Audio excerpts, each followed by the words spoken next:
रथोपस्थ उपाविशत् विसृज्य सशरं चापं शोकसंविघ्नमानसः।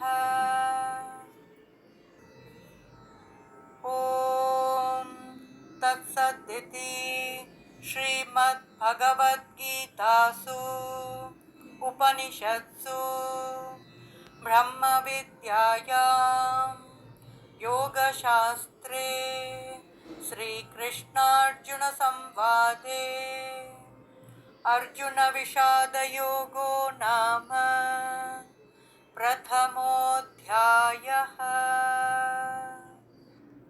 अर्थ है, संजय ने कहा, इस प्रकार यह कहकर अर्जुन ने अपने धुरंधर और वाणों को एक और रख दिया और शोककुलचित से अपने रथ के आसन पर बैठ गया।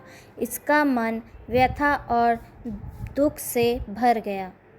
तात्पर्य है, संघर्ष करते समय मानव जाति के लोग भावुक हो जाते हैं और इस प्रकार से अर्जुन ने इस अध्याय के 28वें श्लोक में जिस बात को प्रकट किया था वह अब अपनी चरम सीमा पर पहुंच गया था। अर्जुन ने युद्ध करने के निर्णय को त्यागने के लिए अपने धार्मिक कर्तव्यों का त्याग कर दिया और भगवान के प्रति समर्पण करने की भावना की सर्वथा के विपरीत है।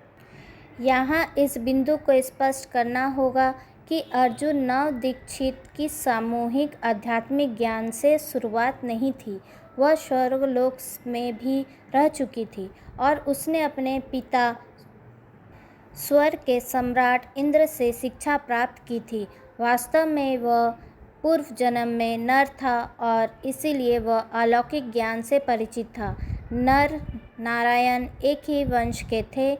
नर एक शुद्ध आत्मा और नारायण परमात्मा थे। इस तथ्य का प्रमाण महाभारत के युद्ध के पूर्व की यह घटना है जब अर्जुन ने युद्ध के लिए श्री कृष्ण को अपने पक्ष के लिए चुना था और यादवों की पूरी सेना का त्याग दुर्योधन के लिए किया था। उनका दृढ़ विश्वास था कि यदि युद्ध क्षेत्र में भगवान उनके पक्ष में होंगे तो वे कभी परास्त नहीं होंगे।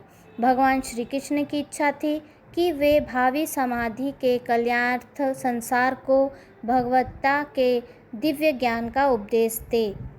इसलिए अब इस उपयुक्त अवसर को देखकर भगवान श्री कृष्ण ने अर्जुन के मन में व्याकुलता उत्पन्न की। इसका तात्पर्य में ही श्री कृष्ण और अर्जुन की मनोदशा क्या है इससे समझ में हम लोग को आ रहा है। आगे क्या होता है उसे जानने के लिए आप मेरे साथ जुड़ते हुए रहें। आज भगवद गीता का अध्याय 47 श्लोक जो था वो कंप्लीट हो चुका है। अब हम लोग दूसरे अध्याय में पहुंचेंगे, तो आप मेरे साथ जुड़ते हुए रहें। मेरे चैनल को अभी तक अगर आपने लाइक सब्सक्राइब शेयर नहीं किया है तो आप जल्दी से कर दीजिए, उसे वॉच भी कीजिए। फिर मिलेंगे नए श्लोक के साथ नए अध्याय में। जय राधे कृष्णा।